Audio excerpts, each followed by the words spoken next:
خوش نہیں ہو رہے بلکہ میرے آقا کی ولادت پر سمندر کی مچھلیاں بھی ایک دوسرے کو مبارک باتیں دیتے ہوئے نظر آتی ہیں، یہی کہتی ہیں ایک دوسرے کو تمہیں مبارک ہو، نبیوں کا سلطان آ گیا ہے۔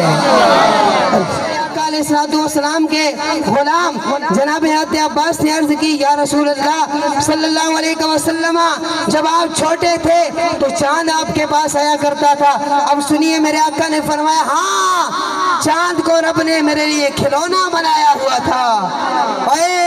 کسی کے لیے پلاسٹک کا کھلونا ہے، کسی کے لیے ربڑ کا کھلونا ہے، لیکن میرا نبی نور ہے، رب نے کھلونا بھی نوری بنایا ہے، رب نے کھلونا بھی نوری بنایا ہے۔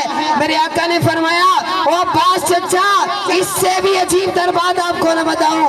تو حضرت عباس نے عرض کی، یا رسول اللہ بتائیے وہ کون سی عجیب بات ہے؟ میرے آقا نے